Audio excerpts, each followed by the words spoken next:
Salam sejahtera, terima kasih karena bersama dengan saya di Nazilin Unity Channel. Usul Anwar letak jawatan. Pas dinasihati, berdiam diri atau sila bawa ke parlimen, bukan ke muktamar PAS. Usul meminta Anwar Ibrahim letak jawatan kini menjadi satu gurauan atau sendaan ejekan kepada PAS. Kata netizen, buat apa nak buat usul Anwar Ibrahim letak jawatan di dalam muktamar PAS? Apakah faedahnya? Tiada faedahnya. Bahkan itu hanya jadi seperti satu tindakan mencurah air ke daun keladi. Tidak membawa apa makna. Kalau benar-benar PAS nak berniat mahu menjatuhkan Anwar, bawa isu itu di parlimen. Buat undi usul tidak percaya atau undi usul percaya terhadap Anwar Ibrahim. Maka tahulah sejauh mana PAS boleh menang, PAS boleh menumbangkan Anwar Ibrahim. Buat apa buat usul di muktamar PAS? Ia tidak membawa apa-apa makna. Itu namanya pengecut, kata netizen. Kalau benar PAS bukan pengecut, bawa isu ini, buat satu usul undi tak percaya di parlimen. Nak tengok sejauh mana yang dikatakan kononnya PAS berkuasa nak tumbangkan Anwar Ibrahim. Pemuda PAS telah meluluskan usul bagi mendesak Perdana Menteri Anwar Ibrahim meletakkan jawatannya atau diturunkan dengan kadar segera. Netizen agak marah juga dengan tindakan PAS ini. Nak turunkan Anwar Ibrahim dengan kadar segera, ini tindakan ulangan kepada langkah Sheraton. Adakah langkah Sheraton akan berlaku lagi? Tindakan mendesak Anwar Ibrahim diturunkan. Ini diturunkan ya, diturunkan dengan makna kata yang lain.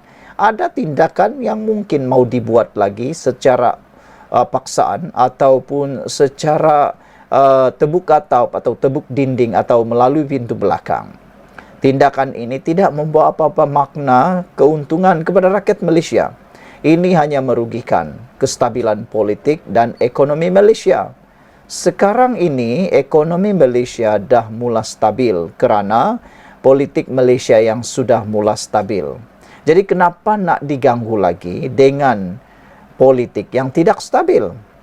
Adakah sebenarnya PAS takut kalau nanti Anwar Ibrahim akan jadi lebih kuat gara-gara kestabilan politik dan ekonomi yang sedang dikecap oleh Malaysia? Lihat saja kebelakangan ini sudah bertubi-tubi negara mendapat berita baik sehingga terkini turun lagi nilai ataupun turun lagi harga minyak. Bahkan telah disahkan bahawa para penjawat awam bakal menikmati kenaikan gaji baru. Bukankah itu satu tindakan yang akan menaikkan nama Anwar Ibrahim? Usul menuntut Anwar meletakkan jawatan kerana kerajaan dikatakan enggan mengambil tanggungjawab terhadap masalah ekonomi dihadapi negara sehingga menyebabkan rakyat makin meluap dengan Perdana Menteri X atau Anwar Ibrahim. Sehingga kini ada permintaan daripada pemimpin Pakatan Harapan, pemimpin Kerajaan Madani, memohon supaya disenaraikan apakah masalah ekonomi yang disebut-sebut yang seringkali dinyatakan oleh para pembangkang ini. Sila senaraikan 10 masalah ekonomi yang dihadapi oleh kerajaan atau dihadapi oleh Malaysia di bawah kepimpinan Kerajaan Perpaduan. Kalau cukup 10, maka mereka berjaya membuktikan ekonomi negara sedang dalam keadaan teruk. Tapi kalau tidak berjaya, itu namanya fitnah. Selain daripada itu, jika dibandingkan Kerajaan Perpaduan Madani sekarang ini, mana lebih baik? Mana lebih berjaya? Kerajaan Perikatan Nasional 33 bulan ataupun Anwar Ibrahim? Jauh berbeza, saudara-saudara sekalian. Kita sudah merasa Perikatan Nasional memerintah negara. Sejauh mana kehebatan mereka, sejauh mana kejayaan mereka, anda boleh jawab sendiri. Selain itu, ia mendakwa kepimpinan Perdana Menteri ke-10 juga tidak pernah cuba menjadi kerajaan yang matang dan bertanggung jawab dalam mentadbir. Mengulas perkara itu, Ketua Angkatan Muda Keadilan Malaysia Adam Adli hanya membalas ringkas mengingatkan pemuda PAS agar usul tersebut dibawa ke Dewan Rakyat dan bukannya ke Dewan Muktamar.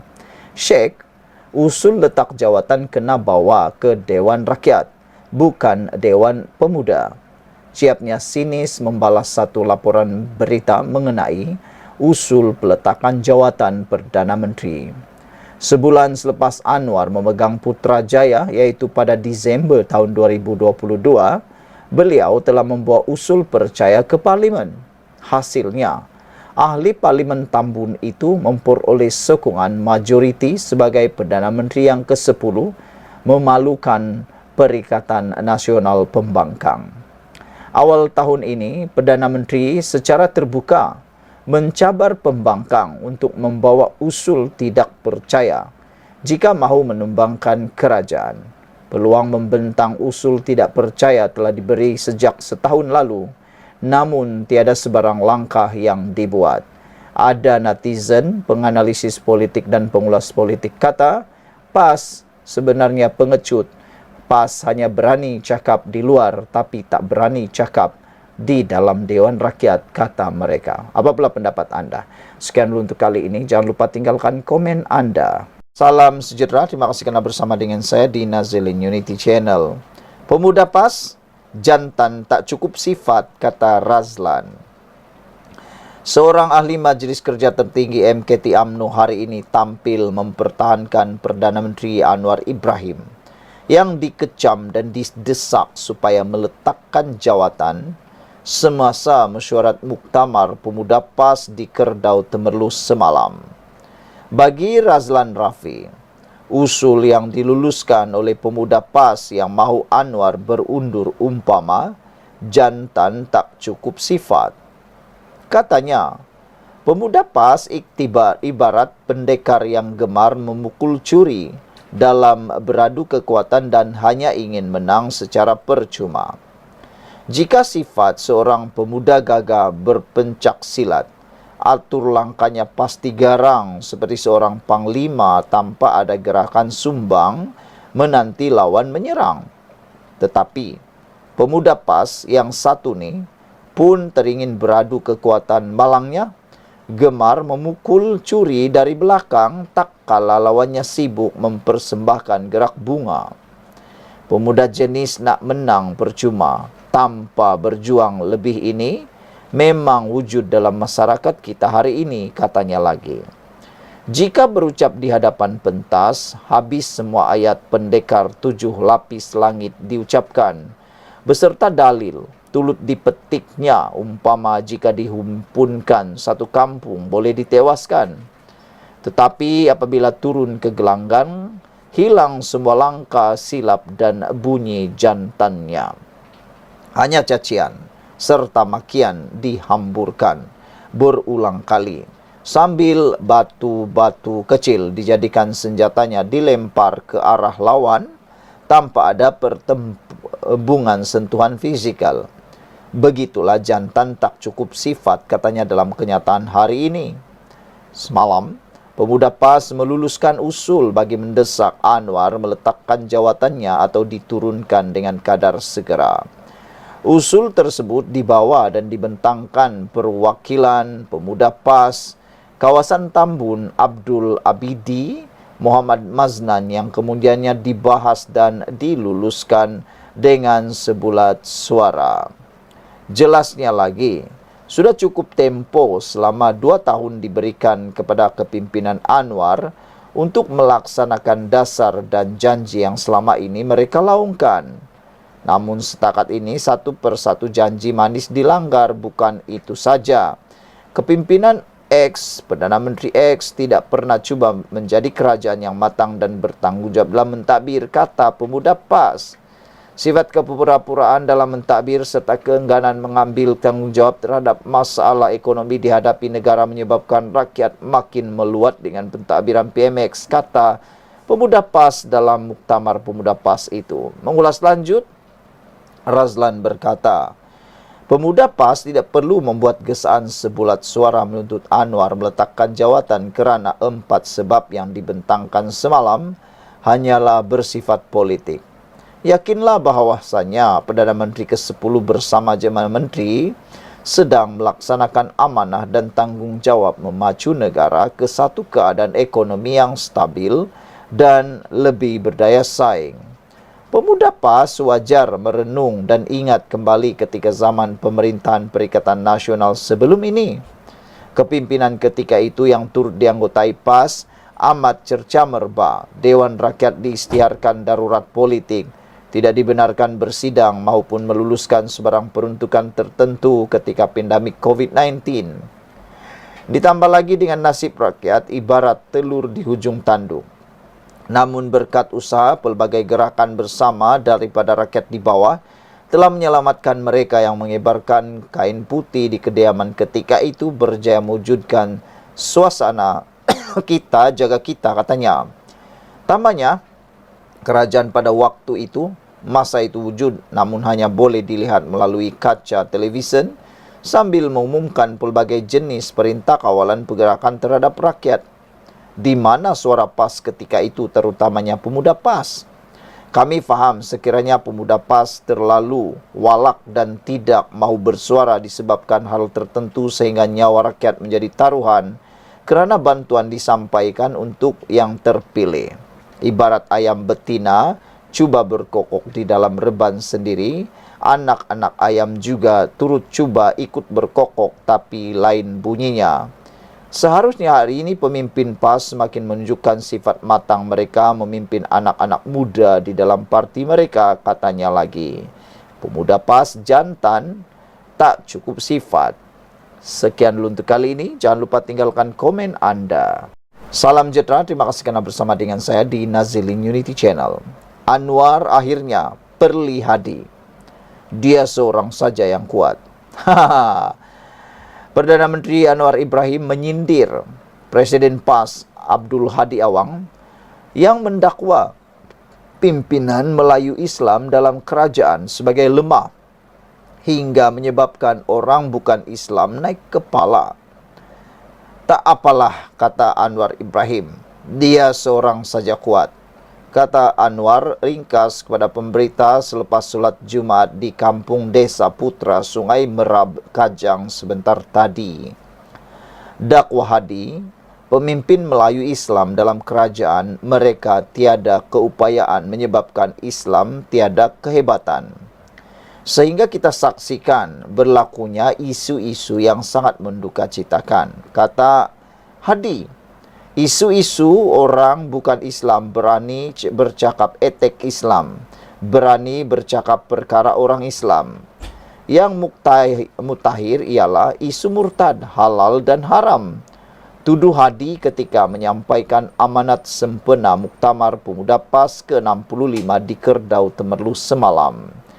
Sebelum ini, ahli Parlimen Seputih Teresa Kok menjelaskan dia tidak mempertikaikan hukum halal dan haram Islam.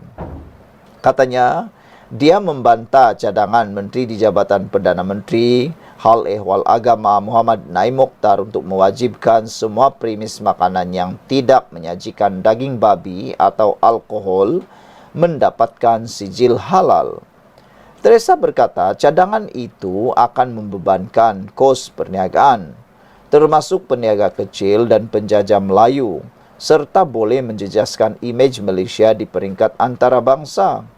Susulan daripada kenyataan tersebut, 50 laporan polis dibuat terhadap Teresa, yang kini disiasat di bawah Kanun Keseksaan serta Akta Komunikasi dan Multimedia. Seorang netizen daripada komen di Malaysia kini, Green Moss, kata, lembik respon, banyak statement si Hadi ini sebenarnya keterlaluan dan bersifat menghasut. Tolonglah PMX, do something, kata beliau. Violet Rabbit kata, kuat membohong, memfitnah, menyakat, mengutuk, menunggang, menyakau, kata Violet Rabbit. Purple Mouse kata, apa kuatnya berjalan pun tak larat. Kuat spin tu betul lah. Satu je yang betul dia mengajar macam mana. nak buat dan tanam jagung, kata Purple Mouse. Sekian untuk kali ini. Jangan lupa tinggalkan komen anda. Salam sejahtera. Terima kasih kerana bersama dengan saya di Nazili Nudity Channel. Isu kes panas GISB. Ramai mendakwa restoran milik GISB terasa aneh macam ada yang tak kena. Ikuti ulasan ini. Restoran dikendalikan Global Equine Services and Businesses Berhad GISB Holding menjadi perbincangan hangat pengguna media sosial sejak tersebarnya dakwaan ia mengeksploitasi kanak-kanak sebagai pekerja. Beberapa pelanggan yang mendakwa pernah makan di restoran kendalian syarikat itu mengakui persekitaran kedai terasa aneh dengan tingkah laku pelanggan yang agak pelik. Mereka memuji standard kebersihan restoran yang sangat terjaga, namun tidak dapat mengelak daripada perasaan aneh dan rasa tidak beres dengan persekitaran restoran. Saya mengaku pernah makan di kafe GISB di Seremban. Masuk kedai saya rasa macam pelik suasana. Rasa ada je yang tak kena, tertanya-tanya ni, biar betul dekat Malaysia katanya. Pada mulanya rasa bersih tempat ini standard tinggi. Selepas itu tengok gelagat pelanggan lain macam bukan orang betul, macam disconnect dari dunia sebenar katanya. Bila keluar semua cerita, saya pun rasa patutlah, kata seorang pengguna Facebook bernama Hazwan Hasan. Ternyata perkongsiannya turut dipersetujui beberapa individu yang pernah ke restoran milik GISB. Mereka mendakwa ada yang tidak kena pada pekerja restoran selain bersetuju bahawa pelanggan dan kaki tangan juga seolah-olah berada di dunia luar. Bab disconnect dari dunia luar tu betul. Kami pun pernah makan, yalah konon nak saput Melayu. Bukan suasana je disconnect. Muka dia orang semua macam tak ada nikmat kehidupan, kata Nur Afika. For some reason, saya tak pernah pi makan dekat kedai depa walau selalu nampak. Dia macam satu perasaan not inviting. Ya, dia rasa macam ada tak kena dalam tu, kata Muhammad Huzaifah. Oh, saya ingatkan saya seorang je yang rasa seperti itu. Sebelum isu-isu panas ini timbul dan tak sangka pun hal ini jadi, memang rasa pelik bila masuk kedai dia orang. Naluri hati kita tu tak sama macam kita pi kedai biasa. Tak tahu nak cakap macam mana, tapi rasa pelik. Sedangkan waktu tu saya tak tahu apa-apa pun isu pelik berkait diorang. Luar pula cedan nasi kukus. GISBH muncul selepas Darul Akram diharamkan dan beberapa pemimpin kanannya ditahan polis pada tahun 1994 mengikut Akta Keselamatan Dalam Negeri ISA. Selepas pengharaman Darul Arkam, pengikut menubuhkan Rufaka Corporation disusuli penubuhan GISBH pada tahun 2008 sebagai organisasi perniagaan berasaskan agama dengan doktrinnya masih terikat Aurad Muhammadiyah yang diharamkan. Untuk rekod, polis dilaporkan telah menyelamatkan 402 kanak-kanak dan remaja berusia antara 1 hingga 17 tahun yang dipercayai menjadi mangsa eksploitasi di 20 rumah amal di Selangor dan Negeri Sembilan. Kanak-kanak di rumah amal tersebut didakwa telah diliwat penjaga dan diajar untuk meliwat rakan penghuni yang lain. GISB dalam satu kenyataan balas pula menafikan segala tohmahan bahawa syarikat itu terbabit dalam eksploitasi kanak-kanak sebagai pekerja. Syarikat itu terus menegaskan ia tidak akan berkompromi dengan sebarang aktiviti melanggar undang-undang, khususnya membabitkan kanak-kanak sebagai pekerja. Bagaimanapun, awal pagi ini polis mengesahkan 13 kanak-kanak yang menjadi penghuni rumah perlindungan yang diserbu polis di Raja Malaysia PDRM dalam Ops Global itu disyaki telah diliwat. Hasil itu diperoleh berdasarkan saringan perubatan yang dijalankan terhadap kesemua 13 mangsa. Sekian untuk kali ini. Jangan lupa tinggalkan komen anda, tekan butang subscribe. Salam sejahtera, terima kasih kerana bersama dengan saya di Nazilin Unity Channel. Selepas disaman, Tun Faisal mohon maaf, tuduh Alif Ahmad sebagai skamer. Apa jadi? Seorang pemimpin bersatu tampil membuat permohonan maaf. Selepas disaman seorang pengguna Facebook yang juga aktivis, Alif Ahmad, kerana menuduhnya seorang skamer. Di Facebook, Alif Ahmad berkata dia dituduh skamer oleh Tun Faisal Ismail gara-gara memuat naik surat terbuka mengkritik Tan Sri Anwar Musa pada tahun 2021. Anwar Musa merupakan bekas bos kepada Tun Faisal. Dia pernah menjadi setiausaha akbar kepada bekas ahli parlimen ketereh itu. Alif Ahmad telah memfailkan saman terhadap pemimpin bersatu berkenan selepas meninggalkan komen menuduhnya skamer. Bagaimanapun, Tun Faisal akur dan memohon maaf supaya saman tidak diteruskan. Jadi, aku telah menyamannya untuk melihat bagaimana dia nak buktikan aku ini seorang skamer, kata beliau. Setelah bermediasi, Tun Faisal akur untuk memohon maaf dan tidak mahu saman diteruskan. Aku percaya jika diteruskan dia takkan mampu nak buktikan aku ini seorang skamer. Dan dengan pendirian dia yang nak meminta maaf, perbicaraan pasti tidak akan menarik lagi, katanya. Dalam hantaran sama, Alif menyertakan surat permohonan maaf daripada Tun Faisal. Pemimpin bersatu itu mendakwa komennya tentang skamer tidak berniat ditujukan kepada Alif. Komen tersebut sama sekali tidak diniatkan untuk merujuk kepada saudara Alif Ahmad atau memberi maksud bahawa saudara Alif Ahmad adalah seorang skamer. Walau bagaimanapun, saya ingin memohon maaf sekiranya komen-komen saya tersebut telah mengundang salah faham dan maksud berbeza kepada pembaca-pembaca di ruang Facebook tersebut.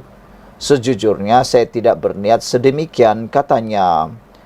Permohonan maaf ini saya sampaikan secara ikhlas bagi menyelesaikan kekeliruan yang timbul dari komen kenyataan-kenyataan dan komen-komen yang berkaitan dengan perkara tersebut, katanya. Dengan permohonan maaf ini, saya kira segala khilaf ini dapat diselesaikan secara damai tanpa meneruskan proses keadilan di dalam mahkamah, kata surat permohonan maaf yang disiarkan di Facebook Alif Ahmad II. Alif banyak menjalankan skrut atau penyiasatan terhadap latar belakang pemimpin politik. Dia juga mengupas isu-isu semasa dalam negara. Saudara-saudara sekalian, ada beberapa netizen kata mereka hairan kenapa Alif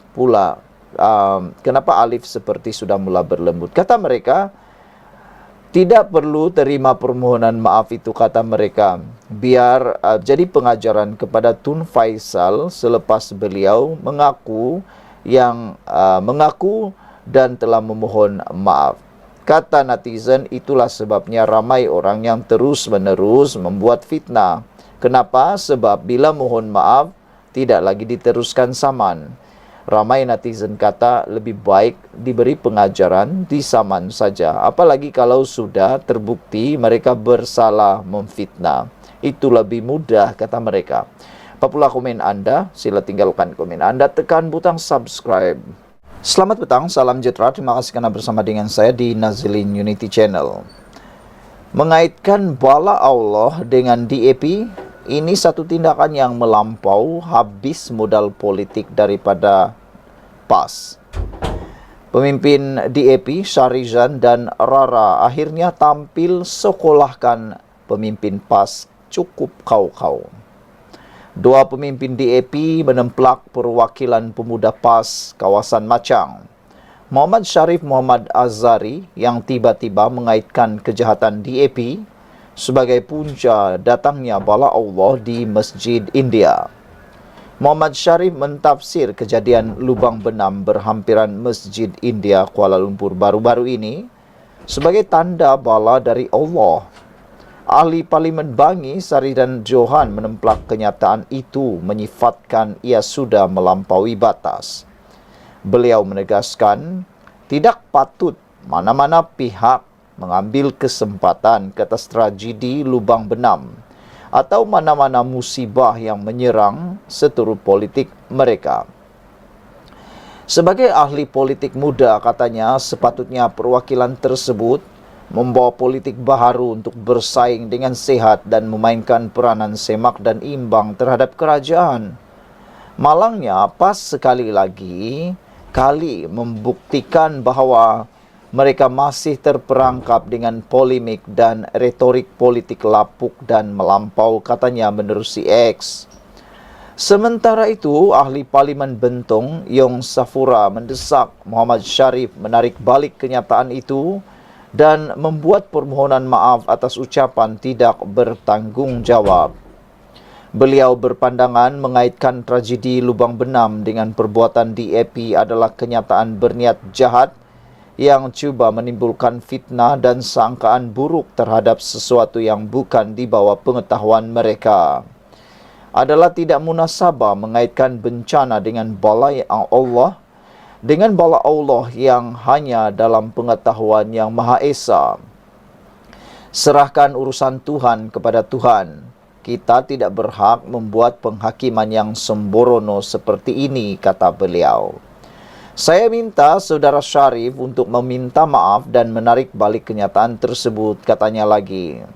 Terdahulu, pemimpin PAS itu menyalahkan Menteri Wilayah Persekutuan dan Pembinaan Menara Berkembar Petronas KLCC dibina di Kuala Lumpur dengan dalam isu terjadinya lubang benam.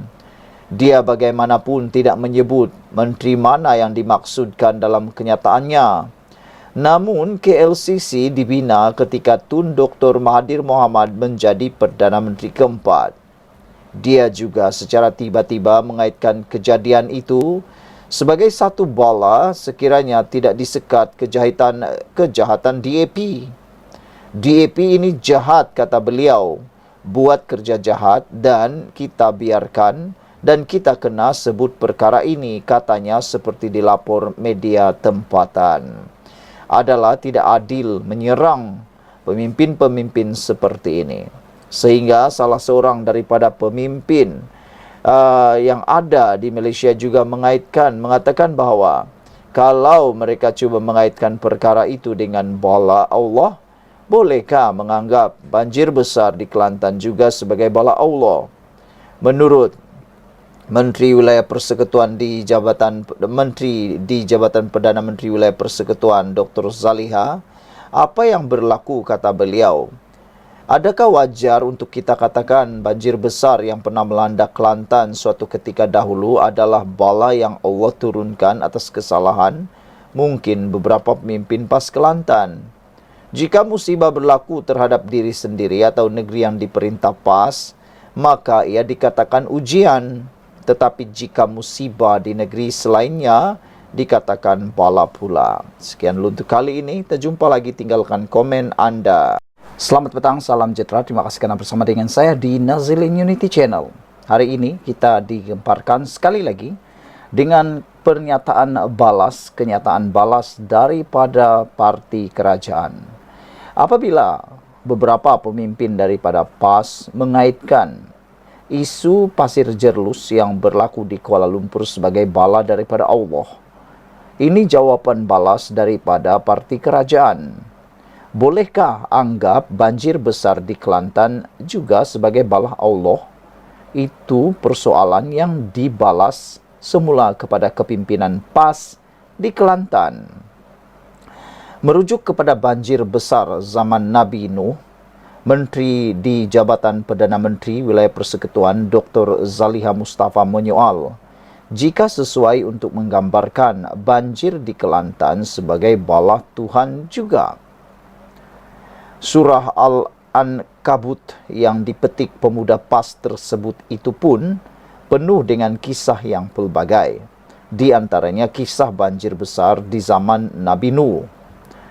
Justru, adakah wajar untuk kita katakan banjir besar yang pernah melanda Kelantan suatu ketika dahulu adalah bala yang Allah turunkan atas kesalahan mungkin beberapa pimpinan PAS Kelantan? Jika musibah berlaku terhadap diri sendiri atau negeri yang diperintah PAS, maka ia dikatakan ujian. Tetapi jika musibah di negeri selain daripada yang diperintah PAS, itu pula dikatakan bala. Tak adil nak lakukan seperti itu. Perwakilan pemuda PAS kawasan Macang, Muhammad Syarif Muhammad Azhari, sebelum ini mendakwa kejadian lubang benam di Kuala Lumpur sebagai bala Allah. Zaliha menggesa PAS belajar menjadi pembangkang yang lebih konstruktif daripada menggunakan agama sebagai alat. Saya juga mahu mengingatkan agar berhujahlah dengan sesuatu yang benar. Kena rajin-rajinlah membaca dan cari fakta, kata beliau. Hujah yang dangkal hanya menunjukkan betapa dangkalnya juga cara kita berfikir, tambahnya lagi. Berhubung dokumentari mengenai KLCC yang disebut, Zaliha berkata, pembinaan menara berkembar tersebut masih dianggap sebagai kajian kes tentang bagaimana teknologi boleh digunakan untuk pembinaan di atas tanah lembut. Maka ia adalah suatu pencapaian dalam dunia pembinaan dan ianya berlaku di Malaysia, kata Zaliha. Bagaimanapun, Syarif mendakwa kejadian lubang benam itu juga boleh terjadi. Susulan apa yang dibuat oleh Menteri Wilayah Persekutuan dan Pembinaan Menara Berkembar Petronas di Kuala Lumpur. Malah menurutnya, dia memperoleh maklumat melalui dokumentari pembinaan KLCC yang diterbitkan oleh National Geography. Itu ambo, saya tengok National Geography semasa dia buat KLCC. Dalam National Geography itu, dia tunjuk, dia kata masa nak buat peringkat awal, ada satu bahagian memang tak sepatutnya KLCC boleh dibuat di situ, dakwa ahli PAS itu. Terdahulu, ahli Parlimen Bangi, Sarezan Johan, turut mengecam perwakilan PAS kerana melampaui batas dengan melibatkan DAP dalam hujah tersebut. Tidak patut mana-mana pihak ambil kesempatan kata strategi lubang benam atau mana-mana tragedi atau musibah untuk menyerang seteru politik mereka. Sebagai ahli politik muda, sepatutnya perwakilan tersebut membawa politik baru untuk bersaing dengan sihat dan memainkan peranan semak dan imbang terhadap kerajaan.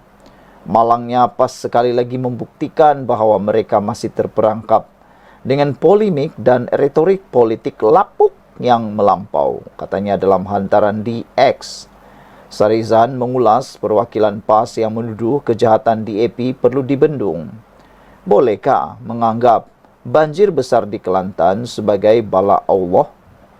Saudara-saudara sekalian, kenyataan daripada Menteri Wilayah Persekutuan ini merujuk kepada ini adalah satu perkara yang boleh difikirkan. Kata beliau, adakah wajar kita katakan bahawa banjir besar yang pernah melanda Kelantan suatu ketika dahulu adalah bala yang Allah turunkan atas kesalahan mungkin beberapa pemimpin PAS Kelantan? Menurut beliau, jika musibah berlaku terhadap diri sendiri atau negeri yang diperintah PAS, maka ia dikatakan ujian. Tetapi jika musibah di negeri lain, selainnya dikatakan pula bala. Tak adil seperti itu. Sekian dulu untuk kali ini. Jangan lupa tinggalkan komen Anda.